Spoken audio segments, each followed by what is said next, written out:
Billionaire flies abroad for a secret meeting with his mistress. His pregnant wife exposes him with one call.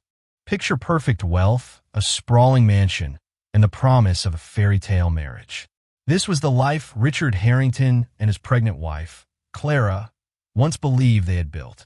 But behind their glimmering facade lay a storm of secrecy and betrayal, waiting for just the right moment to blow everything apart. When Richard flies abroad on a so-called business trip, Clara grows suspicious, her looming due date overshadowed by anxiety. A single phone call uncovers a tangle of lies thicker than they ever imagined. This explosive revelation threatens not only Richard's reputation, but also Clara's fragile hope for a loving family. The grand, ivory-colored Harrington mansion, perched atop the rolling hills of Brentwood, was more than just a home. It was a monument to Richard Harrington's relentless ambition. From the outside, the marble pillars and Italian-style fountains evoked a life of ease and grace. Every visitor was greeted by meticulously kept rose gardens, and inside, the glitter of chandeliers and polished mahogany floors boasted of tremendous wealth. Yet, step deeper into the sprawling corridors, and one would notice the tense, uncomfortable quiet that occasionally settled in the living areas. When the staff thought no one was watching, they sometimes exchanged anxious glances. A once lively household had evolved into a place of stifled sighs and hushed conversations. Although Clara Harrington tried her best to maintain a sunny demeanor, the strain was evident in her delicate features. She was nearing the final trimester of her pregnancy, her entire being brimming with anticipation for the arrival of their first child she hoped would be the catalyst for a deeper, more genuine love in their marriage. Clara had been born Clara Everton, the daughter of a small-town schoolteacher and a mechanic in Asheville, North Carolina. She was not unaccustomed to a simple life. Once, she had dreamed of moving to the city to study fine arts. That was before she met Richard during a charity event in New York City. He was a rising star in the high-stakes world of real estate investments. Tall, broad-shouldered, and confidently clad in a tailored suit, Richard exuded a magnetism that swept Clara off her feet. Their romance bloomed quickly, propelled by lavish vacations to places like Lake Como and Bora Bora, sparkly gifts, and heartfelt letters that once made Clara feel like the luckiest woman on earth. It wasn't long before Richard, enthralled by Clara's kind heart and artistic perspective, proposed on the observation deck of the Empire State Building. The city lights served as their witness. Tears of joy streamed down Clara's face as she said yes. In that moment, she had felt life was offering her a fairy tale. Soon, they were married in a sumptuous ceremony in Napa Valley. The wedding photos featured rolling vineyards, white roses, and a euphoric Clara in a flowing lace gown. Family and friends toasted the newlyweds late into the night, and the glow on Richard's face seemed to reflect the depth of his devotion. Or so Clara believed. In truth, Richard's ambitious nature never waned. With a single-minded focus, he turned what had been a small real estate brokerage into an empire called Harrington Holdings. By the time Clara became pregnant, the company was worth hundreds of millions. Their success had soared beyond their wildest dreams, and Richard's name was often mentioned in the same breath as top moguls like Warren Buffett and Bill Gates in the local business papers, though in reality, he had not achieved that level of wealth or influence. But there was talk. Everywhere they went, there was talk. Wealth was a double-edged sword. On the one hand, it allowed Clara to explore philanthropic endeavors, such as fundraising for the local children's hospital and championing art programs in underprivileged schools. On the other, it exposed them to the relentless gaze of tabloids and the snide remarks of acquaintances who believed money could solve every problem.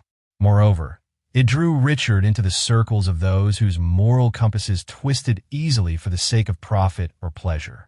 Even in those early days, Clara sometimes noticed faint shadows in Richard's eyeshadows of restlessness or unspoken burdens. She convinced herself it was the pressure of running a business. Love, after all, required patience and forgiveness. Her own mother's advice echoed in her mind. Marriage isn't always the honeymoon, honey. Sometimes it's a test of how strong you really are. Clara felt strong. She was determined to be the supportive wife standing beside her husband, come what may. Little did she know how profoundly that vow would be tested. Long before the cracks began to show, Richard's life had been shaped by a desire to transcend his own humble upbringing. Born to a middle-class family in Portland, Maine, his father was an insurance broker and his mother a part-time nurse. While they had made a comfortable living, Richard always yearned for more. The grit and determination he displayed as a teenager were awe-inspiring.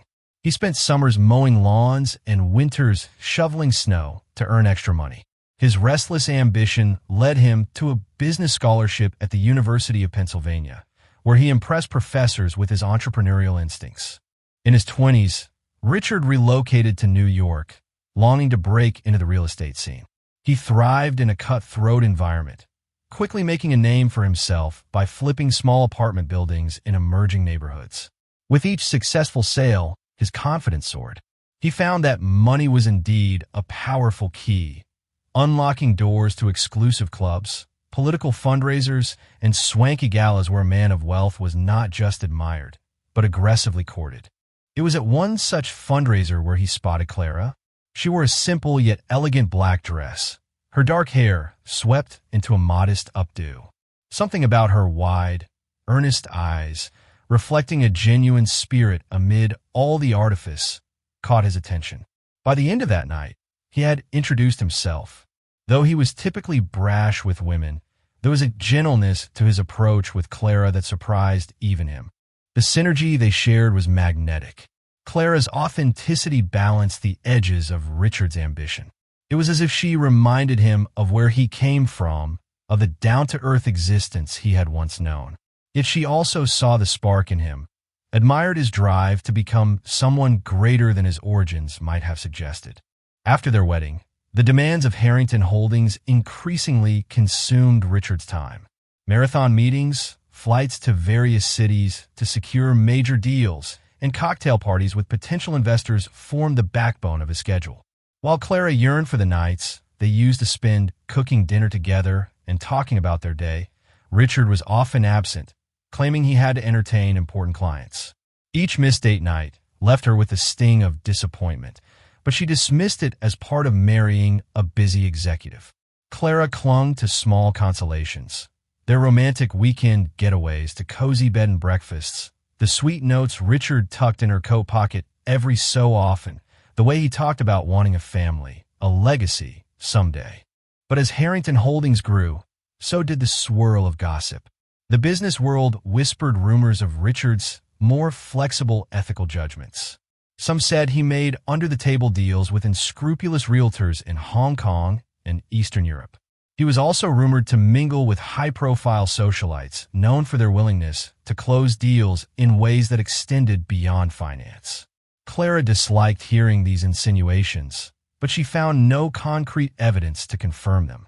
She still believed in her husband's essential decency, or wanted to. After all, she had built her entire life around this marriage. When Clara discovered she was pregnant, Richard responded with a rush of affection. He had tears in his eyes, hugging her tightly, as if he had never wanted anything more. She believed him wholeheartedly. It seemed like the perfect moment, the grand next chapter. Perhaps with a baby on the way, Richard would slow down and cherish the intangible rewards of fatherhood. To her disappointment, it didn't happen. Instead, he dove even deeper into work. Meetings bled late into the night. Travel schedules expanded, and a flurry of new opportunities beckoned him. Though it troubled her, Clara recognized that Richard had never done anything halfway in his life. When he set his mind on something, he gave it everything he had. Maybe once the baby is born, everything will change, she told herself, stroking her growing belly in the quiet evenings. Yet a creeping unease began to invade her thoughts. She caught him responding to texts at odd hours, locked away in his study for phone calls that ended abruptly whenever she walked by. If she asked him directly, he'd placate her with broad smiles and reassurance that it's just business. He offered excuses so smoothly that Clara questioned whether she was imagining problems that didn't exist. Clara's intuition, however, whispered otherwise. Motherhood had awakened an extra layer of discernment. Her protective instincts for her unborn child were heightening her ability to sense things that Richard's sweet words couldn't mask. Still, she remained quiet, uncertain whether she was overreacting. In her father's simpler days, people never traveled so frequently, nor did they manage global businesses from their smartphones. She reminded herself that the world had changed. Maybe she just needed to adapt. Yet the seeds of suspicion had been planted, and in the Harrington mansion, so grand that it sometimes felt more like a museum than a home, those seeds would not wither. They would root themselves in each well-appointed room, each silent corridor, slowly preparing to bloom into a crisis that would shatter illusions and push both Richard and Clara to the brink. One crisp autumn morning, Clara found herself alone in the master bedroom, rummaging through the closet for a scarf. She and Richard were set to attend an upscale charity brunch for the Los Angeles Art Academy, an event she treasured because it combined her passion for art with her philanthropic pursuits. Outside, the leaves had begun to fall, adding a rare seasonal shimmer to California's typical sunshine. As she scrolled past an array of designer shawls, she noticed a black garment bag that wasn't hers.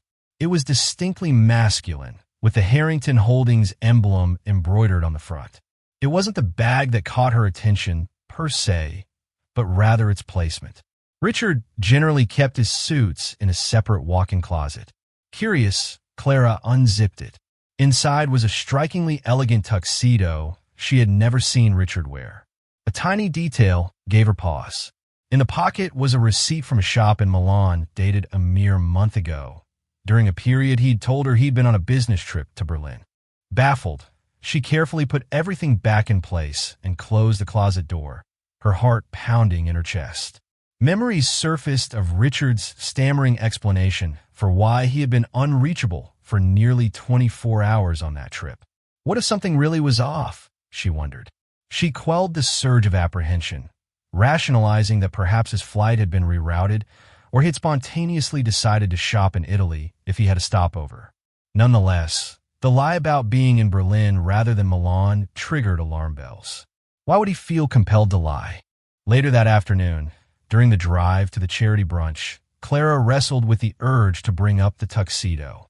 Richard, absorbed in a phone call, barely acknowledged her presence. The hum of the Bentley's engine provided a low background noise as Clara tried to calm her anxious mind. One part of her was itching to yank the phone out of his hand and demand an explanation. Another part feared an overreaction, especially given her pregnancy. As she absent-mindedly ran a hand over her growing belly, she felt a nudge from within, as if the baby too sensed her distress. While mingling at the charity brunch, she tried to shake off her unease. The event was teeming with art enthusiasts and high-profile donors. Clara found herself discussing a new outreach program for underprivileged youth with a woman named Samantha Harrison, a well-known patron of the arts. Samantha's warmth usually gave Clara comfort, but on this day, her focus was scattered. She noted how Richard stayed glued to the side of a statuesque blonde named Alicia Delgado, rumored to be a wealthy heiress from Spain with ties to European aristocracy. Alicia's father allegedly owned a chain of boutique hotels across Europe, a prime potential business partner for Richard's expansions. However, something about their body language felt too familiar, too charged. Whenever Alicia laughed at Richard's jokes or lightly touched his arm, Clara felt a stab of unease. She rationalized, "It's just business." But the nagging voice in her head insisted otherwise. 3 days later, the uneasy feeling solidified. Clara had asked Richard to pick up her prenatal vitamins from the pharmacy on his way home from a meeting downtown. Hours passed, and he didn't come home. When she called, his phone rang endlessly. At nearly midnight, he stumbled through the door, apologizing about an impromptu dinner with investors. The faint whiff of unfamiliar perfume clung to his suit, a heady scent that Clara was certain didn't belong to her. When pressed, Richard shrugged it off as a new cologne sample they handed out at the restaurant. Something about this explanation felt contrived. That was the first time the word affair truly flashed across Clara's mind. Still, she had no hard proof, nothing but mounting circumstantial evidence. She quietly stewed, harboring doubts that gnawed at her sanity. Meanwhile, her pregnancy progressed, and each ultrasound appointment served as a stark reminder of the life forming inside her. She knew that stress was harmful to the baby, but how could she quell it when uncertainty hung over her marriage like a gathering storm? Despite these growing suspicions, Clara found herself lying awake at night, listening to Richard's soft breathing, tears rolling down her cheeks. She wanted to cling to hope, to believe they could weather the storm, that these ominous signs were mere misunderstandings. But a quiet resolution began to take shape in her mind. She would no longer remain passive. She would find answers, for her sake and for the baby's. Clara's first attempt to confront Richard occurred on a chilly Friday evening. The household staff had left for the night, and the hush in the mansion was punctuated only by the echo of Clara's footsteps on the marble floor. She approached Richard in the study, where he was reviewing financial reports. The mahogany shelves behind him were lined with trophies and accolades testaments to his success, achievements that once filled her with pride. "What's on your mind, darling?" he asked, barely glancing up from his work. His tone was amiable yet distant. "I found a receipt from your tuxedo purchase in Milan," Clara began. Tried to keep her voice steady. She watched carefully for any flicker in Richard's expression. "I thought you said you were in Berlin." Richard paused for a fraction of a second before closing the laptop. His face quickly softened into a mask of casual reassurance. "Yes, I flew to Berlin first. The deal there wrapped up sooner than expected, so I decided to take a detour to Milan for a day. I didn't mention it because it wasn't significant. I picked up that tux for the charity event. I didn't want to bother you with the details. You've got enough on your plate with the baby." Clara's stomach nodded. It was such an effortless, quick explanation, but she couldn't help feeling it was also practiced. "And why didn't you answer my calls that day?" she pressed. "I was worried about you." He exhaled slowly, as if dealing patiently with a child. "There was an issue with the network. My phone died, and I left my charger in the hotel. By the time I got it fixed, it was late and Clara held up a hand to stop him. She felt a lump rising in her throat. "Richard, I know you're busy. I worry. You've been absent, physically and emotionally. Something feels different." Something flickered in his eyes. Annoyance? Or concern? She couldn't tell. He stood up and came around the desk to embrace her. "Sweetheart, you're pregnant," he murmured into her hair. "And you have every right to be emotional, but please trust me. I'm doing everything I can to secure our future. I would never do anything to jeopardize that." His voice was warm, but Clara sensed the conversation was over before it really began. Days passed without any significant improvement. If anything, Richard seemed more guarded, more careful with his phone, more elusive about his schedule. He began stepping out of meetings at the mansion to take calls on the patio, away from Clara's earshot. On one occasion, she overheard part of a heated argument on the phone. That wasn't the arrangement, Richard had snapped. "We agreed on confidentiality." Confidentiality about what? Clara wondered, her heart racing. Desperate for insight, Clara turned to her best friend, Sarah Green, a woman she had known since her college days at a small liberal arts school in North Carolina. Sarah, who worked as an executive assistant at a tech startup, had always been level-headed and supportive.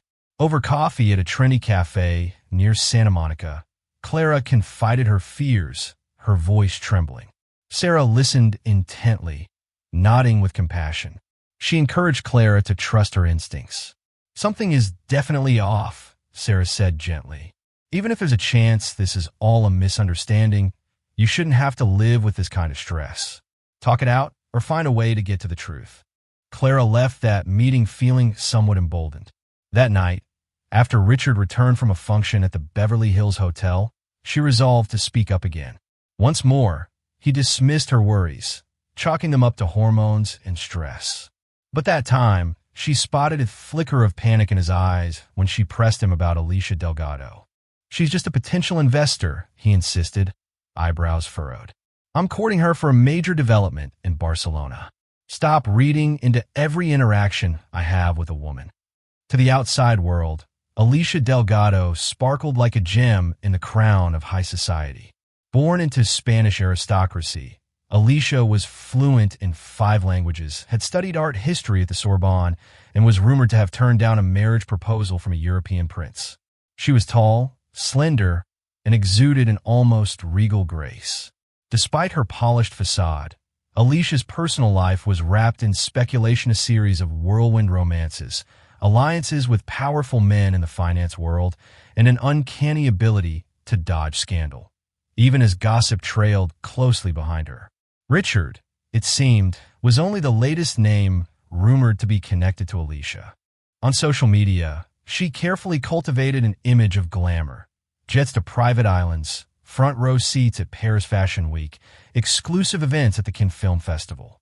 Clara's quiet nature clashed sharply with Alicia's showy style. Their only similarity, ironically, was a love for the arts, though Clara's was genuine and philanthropic, while Alicia's was an extension of her highbrow social persona.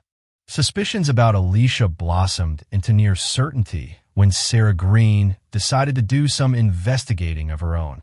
She found a string of geotagged photos on Alicia's Instagram posted at exotic destination locations that, if traced, overlapped suspiciously with Richard's business trips. In one photo, Alicia posed at a luxury resort in Bali around the same time Richard claimed he was finalizing a licensing agreement in Hong Kong. Another photo showed Alicia toasting champagne at what looked like a swanky hotel suite in Monte Carlo, suspiciously close in date to Richard's supposed trip to Switzerland for a banking conference. None of these alone would be a smoking gun, but the pattern was too consistent to ignore. Clara's hands shook as she swiped through the images. She couldn't bring herself to confront Richard with Instagram screenshots. She knew he'd likely have an explanation or deflect blame onto her for snooping. But with each swipe, the emotional weight increased, an impending sense of heartbreak that she tried desperately to manage. Her baby's ultrasound photos were pinned on the fridge at home, a jarring contrast to the images of Alicia Delgado brandishing her curated, unbothered life of luxury. Sarah, seeing the toll this uncertainty was taking on Clara, pushed her to be more strategic. If Richard is lying, you need undeniable proof, she warned. Something you can confront him with where he can't wriggle out. That same week, Alicia Delgado was tagged in a post from Paris at the Four Seasons Hotel George V, capturing a lavish lunch on a private terrace. Richard ironically told Clara he was heading to Berlin for 2 days to meet a German investor. Clara's heart clenched. Everything pointed to the conclusion that Richard and Alicia were together in Paris. Clara was about 6.5 months pregnant at that point, and travel was beginning to pose risks. Yet the betrayal weighed so heavily that she found herself entertaining a drastic idea, traveling to Paris herself. She would confront them and uncover the truth. But her obstetrician had strictly advised her against long flights due to a minor complication with her pregnancy. Torn between safeguarding her own health and that of her child and the overwhelming need for answers, Clara opted for a safer approach. She reached out to an acquaintance named David Kim, a freelance investigative reporter she had once collaborated with on an art for charity project. If anyone could trace Richard's steps with discretion, it was David. She set up a meeting at a quiet tea house in Pasadena and laid out her concerns. David was sympathetic, albeit cautious. "I'll do what I can," he told her, taking notes in a weathered notebook. "But if what you suspect is true, you might not be prepared for the outcome." Clara steeled herself. She had come this far, and she felt she owed it to herself and her unborn child to face the truth. Within 48 hours, David confirmed that Richard had boarded a flight to Paris, not Berlin. Furthermore, he found a hotel reservation under Richard Miles, an alias. The booking included 2 guests. The enormity of the betrayal shook Clara to her core. She became physically ill, retching into the bathroom sink as the weight of her world collapsed. Through the tears, however, a fierce resolve flared within her. She might be heartbroken, but she would not be a powerless victim in her own life story. Clara felt utterly drained after countless sleepless nights, her mind tormented by mounting suspicions. Exhaustion clung to her, both physically because of her pregnancy and emotionally as her thoughts spiraled into dark places. Despite living in the opulence of the Harrington mansion, she felt imprisoned by its elegant walls, which now seemed to echo with deception. Every ornate piece of furniture and expensive decoration only magnified her sense of betrayal and isolation. Her mother, Mary Ann, had traveled from North Carolina to help prepare for the baby. Though Marian tried to lighten the atmosphere by rearranging the nursery or sharing gentle motherly advice, she couldn't help noticing Clara's red-rimmed eyes, unsteady gait, and the hollow note in her laughter that betrayed deep sadness. Even the mansion staff, trained to maintain professionalism, exchanged worried glances as they observed their usually gracious mistress pacing the halls, clutching her phone, lost in anxious thought. Meanwhile, Richard announced he would be extending his European trip indefinitely. Officially, he claimed he was meeting with German financiers, pursuing profitable partnerships for Harrington Holdings. Yet, David Kim, the freelance journalist Clara had secretly hired, uncovered a different story entirely. Through investigative leads, he confirmed that Richard was in fact in Paris, staying at the lavish Plaza Athénée Hotel under the alias Richard Miles. Worse still, David sent Clara a grainy photo of Richard stepping out of the hotel lobby, hand in hand with Alicia Delgado. In the days that followed, Clara's world became a pressure cooker of fear and despair. She made repeated calls to Richard, hoping against hope for a valid explanation. All she received were clipped text messages like, "busy in a meeting," "we'll call later," or "let's talk tomorrow." Any attempt at a FaceTime call was ignored or abruptly canceled. Each time Clara felt the baby move inside her, her heart sank deeper. This pregnancy, once a source of pure joy, was now tainted by the gnawing realization that her husband's affection might be elsewhere. She tried not to dwell on the betrayal she had all but confirmed, yet the bitter taste of heartbreak was unavoidable. Throughout this ordeal, Sarah Green, Clara's closest friend, visited the mansion daily. Understanding Clara's gentle yet vulnerable nature, Sarah did all she could to help, cooking nutritious meals to keep Clara's strength up, suggesting calming playlists, and most importantly, offering a safe space to vent her swirling emotions. However, Sarah's own frustration simmered beneath her comforting presence. She was furious at Richard for putting Clara through such agony, especially while pregnant. Sarah knew too well that Clara's patience had its limits, and that if things escalated, the situation could spiral out of control. Late one afternoon, Clara received a brief, emotionless text from Richard. "Have to extend my trip. Urgent matters have come up." One short line, with no further explanation, was enough to crush what remained of her fragile hopes. For weeks, she had convinced herself that maybe there was an innocent reason for all the discrepancies. Now, she could no longer ignore the undeniable signs. Clara walked in her bedroom, locked the door, and wept silently. She could almost hear the walls of the mansion closing in, trapping her in a gilded cage of heartbreak. That night, once Marianne and Sarah had gone to rest, Clara summoned the courage to call David Kim again. Her voice trembled, a mix of desperation and resolve. "David, I need to talk to Richard while he's with Alicia. I want to hear them, maybe even see them if possible. Please, can you record everything?" David paused, clearly concerned. "Are you absolutely certain, Clara? Sometimes reality is even harsher than suspicion." Clara gripped her phone, her breath ragged. "I have no choice. I need to face this. I can't live in the dark any longer." David explained his plan.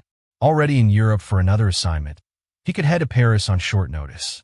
Through his sources, he discovered that Richard and Alicia had booked a table at Le Jules Verne, the upscale restaurant on the second level of the Eiffel Tower, for the following evening. Known for its sweeping views of the City of Light, it was a favorite spot for couples seeking a romantic night out. David promised to be there, armed with his camera, to gather indisputable evidence. "I'll text you when I spot them at their table. You call Richard, and I'll film it all from a discreet distance." Clara exhaled, relief and dread intermingling. "Thank you. I don't know how else I could do this." Back in her bedroom, Clara spent the night watching the clock. She tried to sleep, but couldn't. Fear, anger, and a faint, stubborn hope wrestled within her heart. Could it be possible that all these pieces were misleading? Some last spark of denial flitted across her mind, but the ache in her chest told her otherwise. She could only pray for strength, especially with a baby on the way who deserved a stable home. The next day crawled by. Clara forced herself to eat a few spoonfuls of soup her mother prepared, but her nerves churned. That afternoon, David's text arrived. "They're here, seated by the window. Get ready." Clara locked her bedroom door, sat on the edge of her bed, and tried to steady her trembling hands. The clock struck the agreed-upon time, and she dialed Richard's number. He picked up on the third ring. "Hey, sweetheart," he greeted, his voice slightly breathless. "It's late there. Is everything okay?" Clara fought to keep her emotions in check. "How could I not call my husband?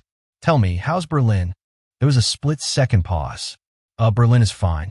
Very productive," he said, but an undercurrent of tension bled into his words. "Listen, I'm kind of tied up. Can we talk tomorrow?" In the background, Clara heard the soft clink of wine glasses and snippets of French being spoken by waitstaff, and diners a far cry from anything in Germany. Her pulse pounded. "Funny," she said quietly. "I hear French. Are you at a French restaurant in Berlin?"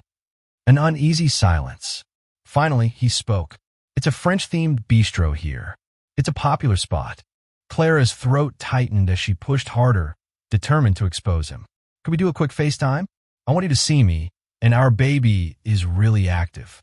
You could see how big I've gotten." A tense hush seeped through the line. Then Richard spoke, sounding frazzled. "Two can't FaceTime right now, Clara. I'm in the middle of discussing some important numbers with an associate." Meanwhile, at Le Jules Verne, David Kim, hidden behind a decorative planter on the terrace, was capturing the entire scene on camera. Through his lens, he caught Richard, dressed sharply in a tailored suit, across from Alicia in a sleek evening gown.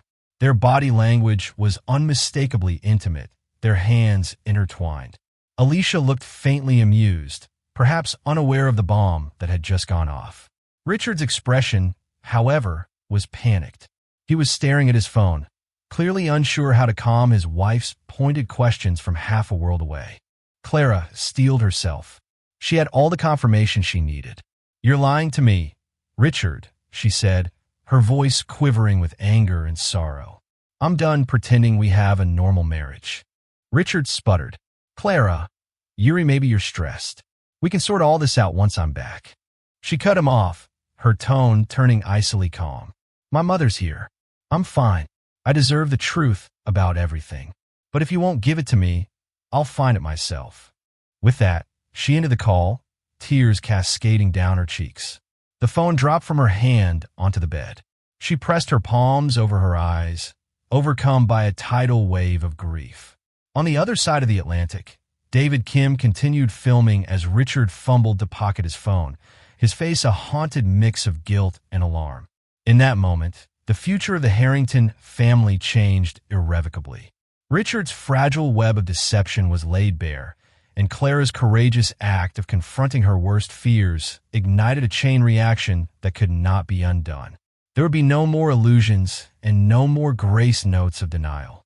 The cost of betrayal had finally come due, and the once enchanting world of opulence they'd built now stood on the verge of collapse. In the immediate aftermath of Clara's abrupt hang-up, chaos ensued at Le Jules Verne. Richard stared at his phone, a tumult of emotions crossing his usually confident features. Anger, embarrassment, and a flicker of fear. Alicia, unaware of the details but sensing the tension, leaned forward. "Is everything all right, darling?" she asked, her voice laced with concern tinged by vanity. She had invested considerable time and energy into her dalliance with Richard, and any disruption to the facade threatened her lavish lifestyle. Richard shoved his phone into his jacket pocket, scanning the restaurant as if half expecting to see someone lurking in the shadows. "We need to go," he muttered, fumbling for his wallet to settle the bill. He felt exposed, as though Clara's voice on the phone had supernaturally placed her in the same room. Alicia offered him a quizzical look, but his panicked expression left little room for debate. Outside the restaurant, David Kim captured video of the couple hastily stepping into a chauffeured Mercedes. For Richard, The night had been ruined. The meal, the wine, the ambient sight all seemed suddenly cheapened by the guilt twisting in his gut. He knew that phone call from Clara signaled a turning point, a breakdown in whatever illusions he had tried to maintain. Back in Los Angeles, Clara's tears had subsided into a numb resolve. She realized their marriage, at least the version of it she had cherished, was over. The next morning brought more revelations. David Kim emailed Clara the footage and photos he had taken, along with a short note. "I'm sorry, Clara. You deserve better. Take care of yourself." The media files told a stark story. There was Richard, elegantly dressed, wine glass in hand, gazing at Alicia like a besotted lover. No plausible denial could spin these images into something innocent. Clara's stomach churned as she replayed the videos over and over, each viewing hammering the final nail in the coffin of her trust. She wanted to hate Richard, but heartbreak overshadowed everything. That same afternoon, Sarah Green arrived to find Clara pale and shaken. She gently helped her friend onto the sofa and played the videos on Clara's laptop.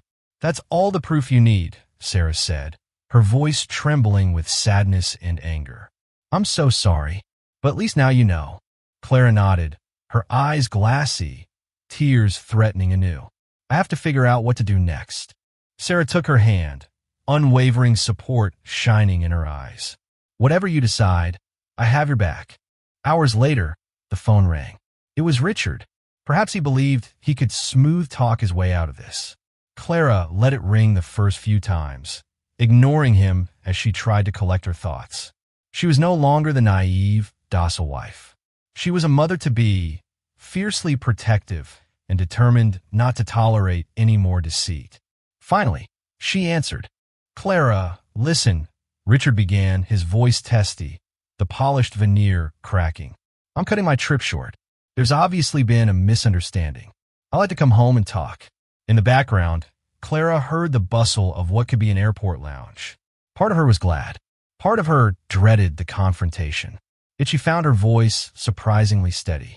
"Fine," she said, "but don't expect me to pretend nothing's happened." Richard exhaled sharply. "I'll be home tomorrow night." Before hanging up, Clara added, "One more thing, Richard. Don't lie to me anymore. I have evidence. I know everything." He was silent for a moment. "Clara, I just want to fix this. I want to be there for you and the baby." She ended the call without responding, tears streaming down her face. She braced for the storm that was about to descend upon her life. The day after the ill-fated dinner, Richard found himself stranded in Paris, wrestling with a business crisis while simultaneously trying to salvage the train wreck of his personal life.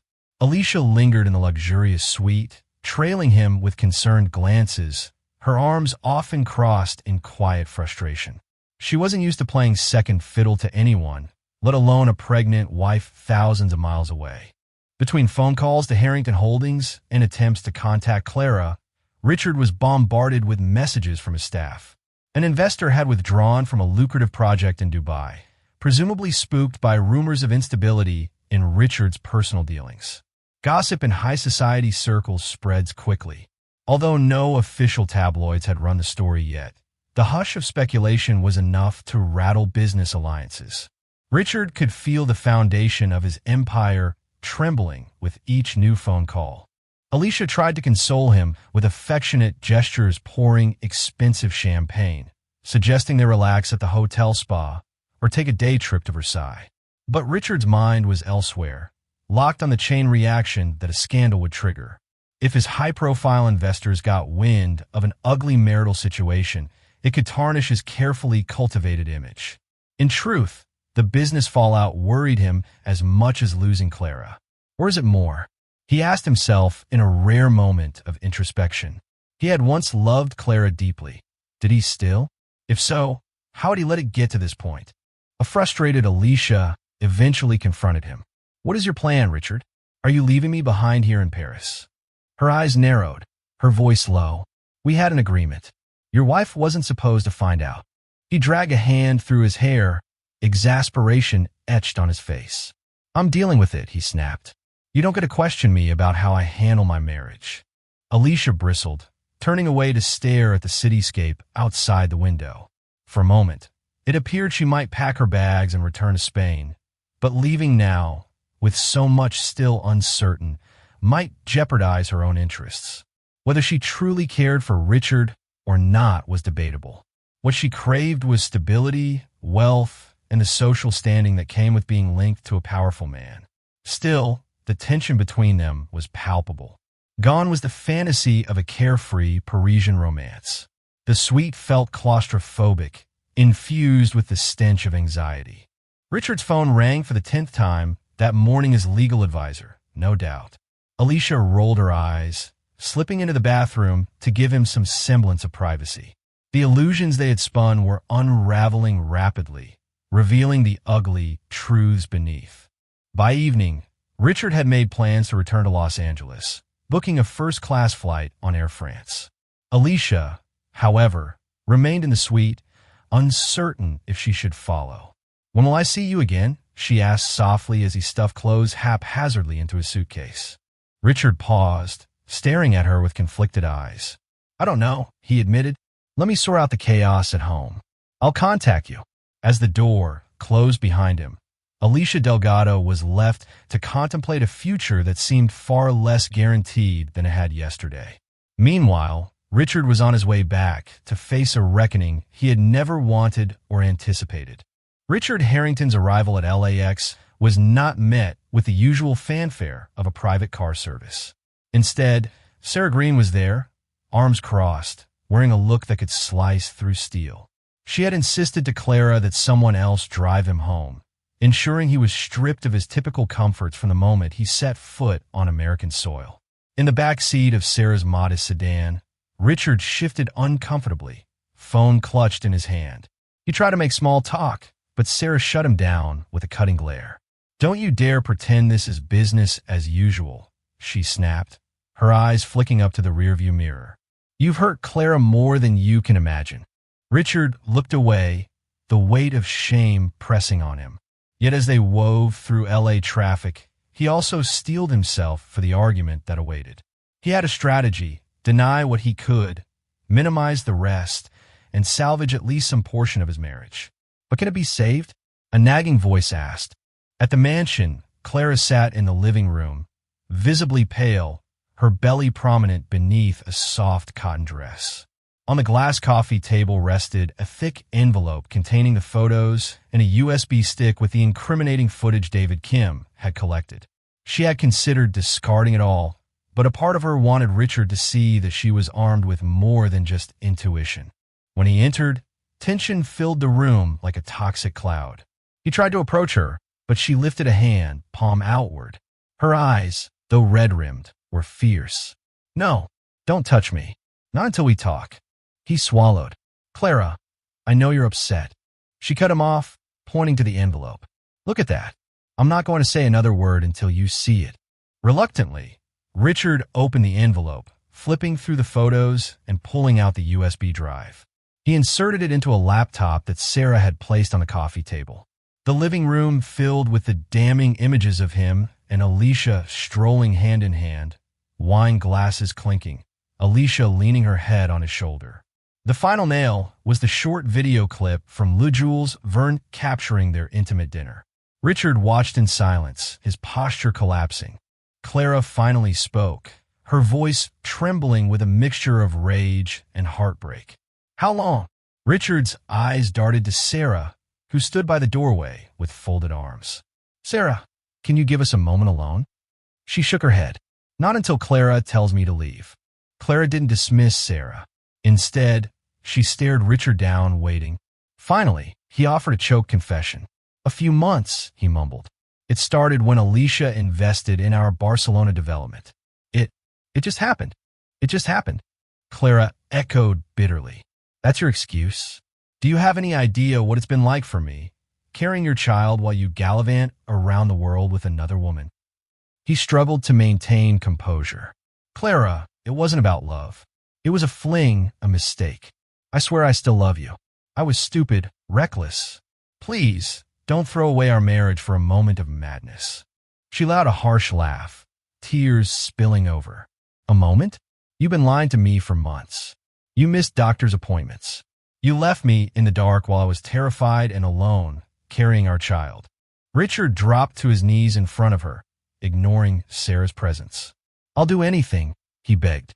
I'll cut Alicia off completely. I'll see a counselor. Whatever you need, please. I can't lose you. For the first time in weeks, Clara felt a pang of pity for him, but it was quickly overshadowed by fury. She closed her eyes, tears rolling down her cheeks. I don't know if I can ever trust you again. You broke us, Richard. Do you understand that? He nodded slowly. But I will fix it. I promise. With a trembling hand, Clara removed her wedding ring, placing it on the coffee table. I'm not sure there's anything left to fix, she whispered. The finality of that gesture landed like a shot in the silent room. Sarah watched, her heart aching for a friend. In the end, Clara asked for space-time to think about whether she could salvage any semblance of a future with him. Richard, unable to stand her cold, resolute gaze, retreated to a guest suite in the mansion. The next few days passed like a tense ceasefire. He tried repeatedly to talk to her, to profess his remorse and desperation, but she shut him out. She needed clarity, and only time could provide that. The next month proved to be a long, grueling interlude. Clara focused on her health, attending regular checkups. Her mother stayed by her side, and Sarah visited daily, cooking meals and helping reorganize the baby's nursery. The staff at the mansion tiptoed around, unsure how to navigate the charged atmosphere. Richard immersed himself in damage control at Harrington Holdings, repairing investor relations that had begun to fray after rumors of a scandal spread through whisper channels. The question weighing on everyone's mind was whether Clara would stay and fight for the marriage or end it. Richard arranged for a high-profile couples therapist, Dr. Rochelle Pennington, to visit them privately. He pleaded with Clara to attend at least one session.